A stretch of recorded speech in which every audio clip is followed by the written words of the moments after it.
Bosku Najib. Oh, Bosku Najib.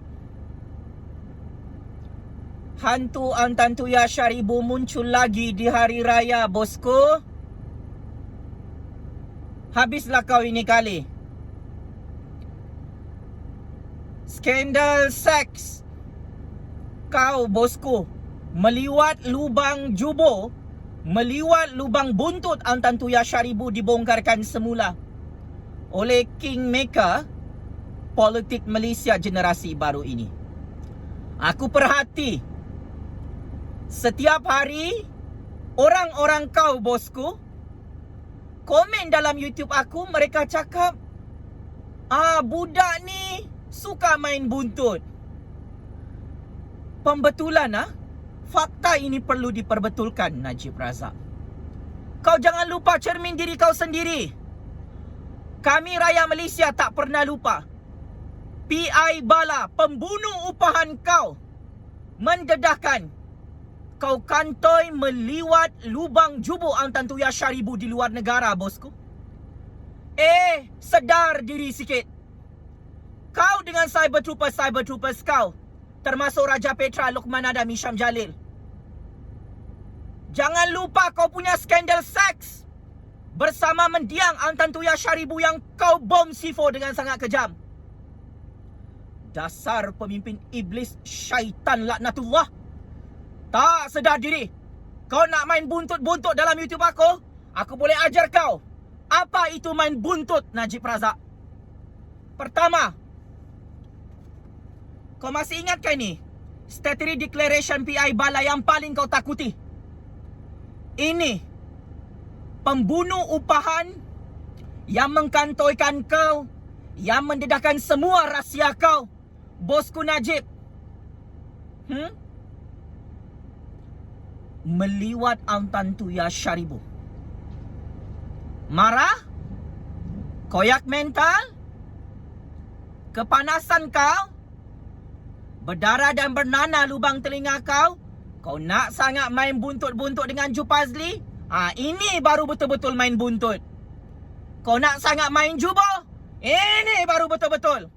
Bukti kau main lubang jubo dengan Antantu Ya, lepas tu kau sudah puas main lubang jubo Antantu Ya, kau bom C4 dia. Kurang ajar dan biadab. Di hari raya ni aku perhatikan kau dengan orang-orang kau. Kau main kasar. Aku boleh main kasar dengan kau. Dalam keadaan kau ni berlambak kes jenayah kau dalam Mahkamah Malaysia, kes Antantu Ya ni belum selesai, bosku. Salah orang kau. Buku bertemu ruas. Memang ini kali mampus kau. Dekat-dekat PRU 15 kau mau cabar Kingmaker politik Malaysia. Ini kali aku kasih bogel kau di hari raya. Ini masa yang paling sesuai untuk aku telanjangkan kau bulat-bulat. Makin kau dihormat, makin kau kurang ajar. Kau makan ni Statutory Declaration PI Bala. Sampai mati PI Bala ni kau tak ada saman fitnah. Maksudnya betul kau ada skandal seks meliwat Antantu Ya Syaribu di luar negara. Dan paling memalukan kau, isteri PI Bala sendiri yang saman kau, Najib Razak, Rosmah Mansor, dalam Mahkamah Malaysia. Untuk makluman lebih 32 juta rakyat Malaysia. Isteri PI Bala telah mengheret Najib Razak dan Rosmah Mansor dalam Mahkamah Malaysia dan berjaya menghidupkan saman sivilnya kerana skandal bom C4 Antantu Ya Syaribu itu. Kau nak cakap apa? Bosku Najib, Raja Petra, Luqman Adam, Hisham Jalil, cyber troopers berbayar, bosku Najib. Ya amat saya hormati. Kamu semua ni, bosku, dengan geng-geng kau, semua rahsia kau di tangan aku. Kau mau lawan aku, kau takkan menang. Kau dah kalah pun PRU 14. Kau dijatuhkan hukuman penjara 12 tahun. Jenayah-jenayah kau berlambak dalam Mahkamah Malaysia, beratus-ratus kes. Hati-hati kau nak main buntut dengan Jufazli Syahmat, bosku. Salah orang kau main buntut, main jubur ni. Pertama, saya akan membacakan dan membongkarkan semula statutory declaration pembunuh upahan bosku Najib dan Razak Baginda bernama P.I. Bala yang mendedahkan modus operandi bosku Najib meliwat Aung Tan Suu Kyaw Syaribu. Atas nama Allah yang Maha Berkuasa, atas nama kuasa sakti keramat rakyat, atas nama rule of law, wahai pembunuh bersiri, penyamun, penyangak, pemimpin iblis, syaitan, dajjal, laknatullah, kau dengar ni baik-baik. Saya Bala Subramaniam, anak lelaki Perumal, dengan sesungguhnya mengaku seperti berikut. Saya pernah berkhidmat sebagai anggota polis dengan Polis Diraja Malaysia, menyertai pasukan ini sebagai seorang konstebel pada tahun 1981. Kemudian saya dinaikkan pangkat ke Lance Corporal dan akhirnya meletak jawatan daripada pasukan polis pada tahun 1988 sewaktu bersama Special Branch. Saya bekerja sebagai penyiasat persendirian sebaik saja meninggalkan pasukan polis. Antara bulan Jun atau Julai 2006, saya telah diambil bekerja selama 10 hari oleh Abdul Razak Baginda untuk mengawasi beliau di pejabatnya yang terletak di bangunan getah asli, Jalan Ampang, antara jam 8 pagi hingga 5 petang. Setiap hari bekerja ekoran gangguan yang dialaminya dari pihak ketiga. Saya berhenti daripada tugas tersebut selepas 2,5 hari. Ekoran saya tidak menerima sebarang arahan yang sepatutnya. Walau bagaimanapun, saya telah diambil semula oleh Abdul Razak Baginda pada 5 Oktober 2006. Ekoran gangguan panggilan telefon daripada seorang lelaki Cina yang mengenalkan diri sebagai ASP Tan yang mengugutnya supaya menjelaskan hutang. Kemudian saya mengenal pasti lelaki tersebut dikenali sebagai Ang, seorang penyiasat persendirian yang diupah oleh seorang wanita Mongolia bernama Aung Tan Suu Kyaw Syaribu. Abdul Razak Baginda risau berhubung individu bernama Aung Tan Suu Kyaw Syaribu, wanita Mongolia di sebalik ugutan ini, dan bimbang wanita ini akan sampai ke Malaysia untuk menghubunginya.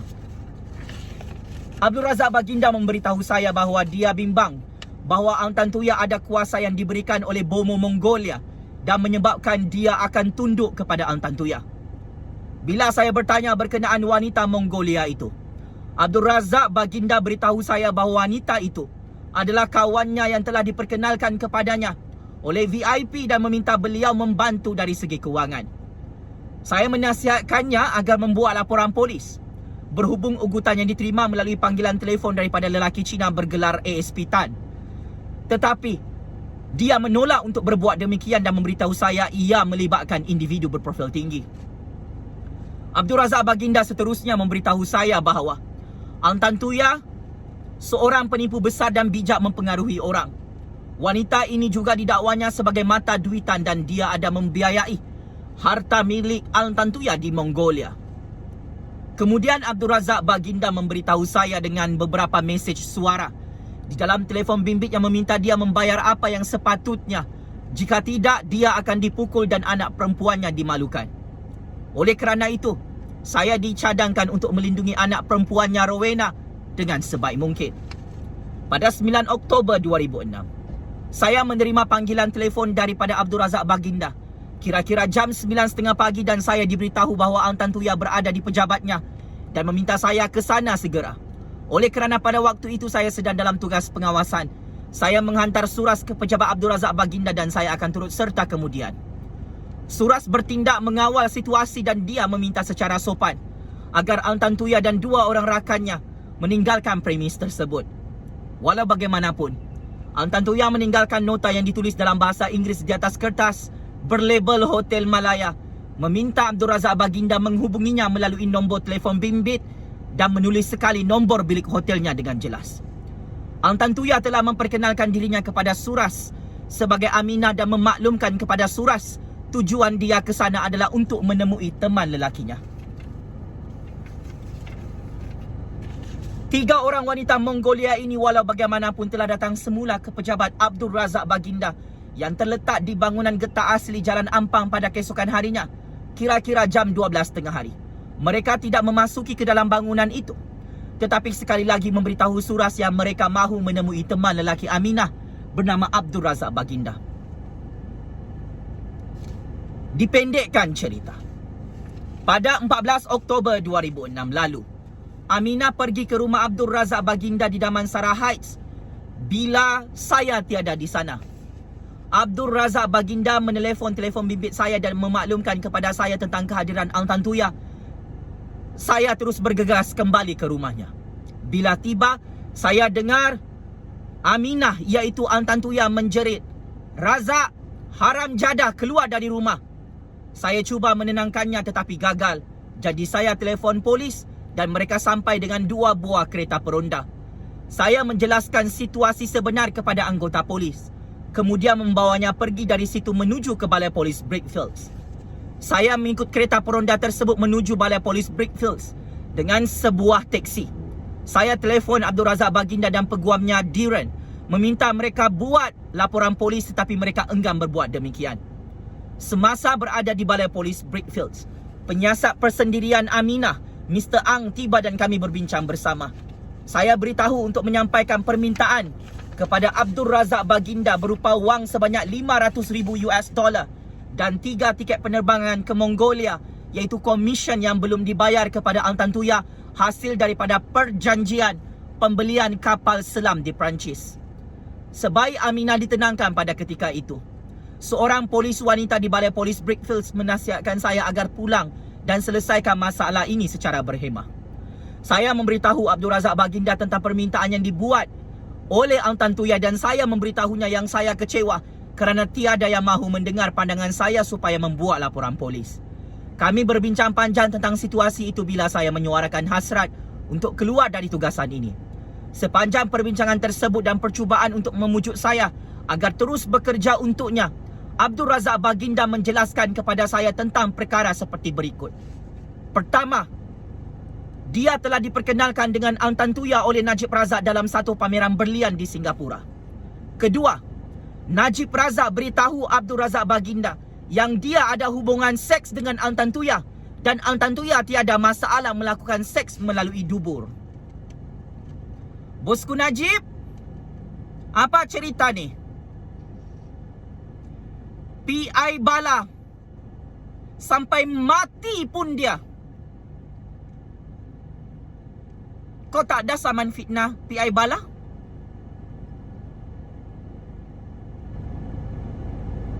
Betul ni kan pendedahan PI Bala ni? Kata PI Bala, Najib Razak beritahu Abdul Razak Baginda yang dia ada hubungan seks dengan Ang Tan Tuya dan Ang Tan Tuya tiada masalah melakukan seks melalui dubur. Bosku, tak tahu malu kah bosku kau kantoi? Main buntut, main lubang jubur perempuan lain. Kau ada isteri kan? Kenapa isteri kau tidak ada lubang buntut dia? Tidak ada lubang jubur dia? Kau jangan marah. Kau dengan cyber troopers kau, kalau komen dalam YouTube aku, wah, memfitnah orang. Ju Fazli suka main buntut. Cermin diri kau dulu bosku. Skandal jenayah seks kau dengan Ang Tan Tuya ni, skandal bom C4 kau ke atas Ang Tan Tuya ni belum selesai woi. Tak sedar diri? Mengata orang kau yang lebih. Aku terkejut baca statutory declaration PI Bala ni.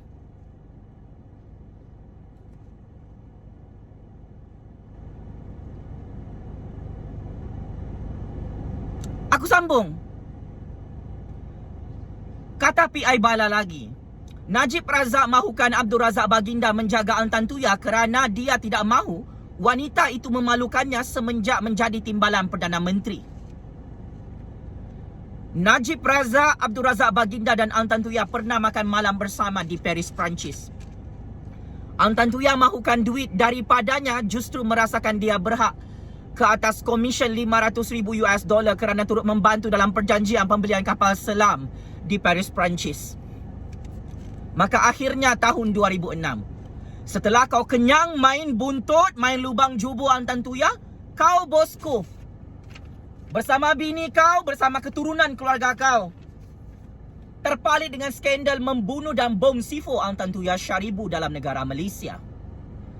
Kes bunuh ini, skandal seks ini meletup di seluruh dunia dan meletup di hari raya semula. Nak sangat main api dengan Ju Fazli Syamat kan? Kau rasalah. Apa kau rasa? Oren? Pelat. Terbongkar lagi rahsia kau kan? Main buntut, main lubang jubur Antan Tuya Sharibu.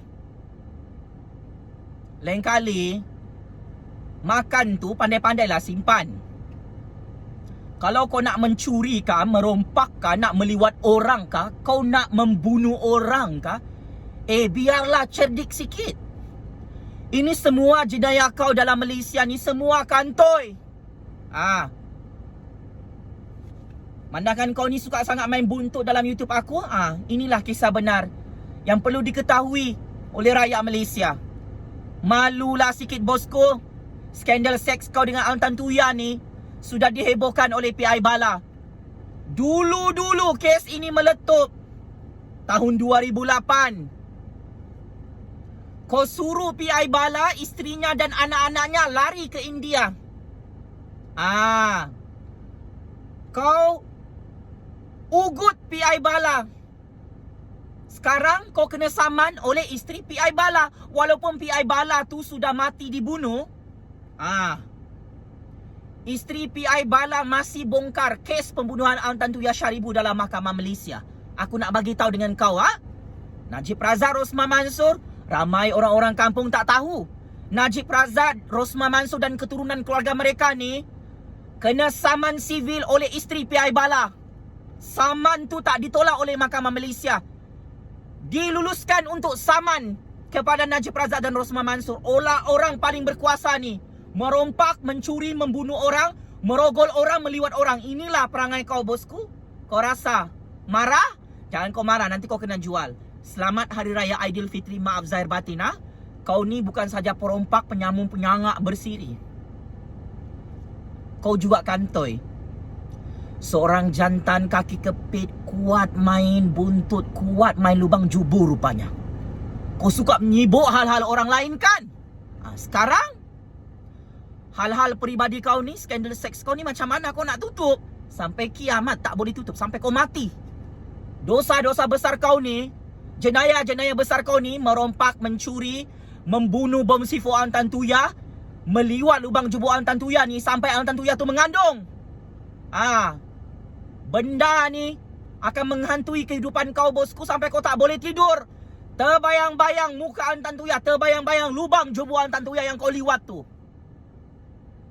Bosku, game is over. Selamat Hari Raya Aidilfitri. Maaf zahir dan batin bosku Najib yang koyak mental kepanasan kerana kantoi meliwat lubang jubur Antan Tuya Sharibu. Terima kasih. Penjara Sungai Bulu dan penjara neraka Jahanam kirim salam rindu bosku. Checkmate. And masuk perangkap 100 kali.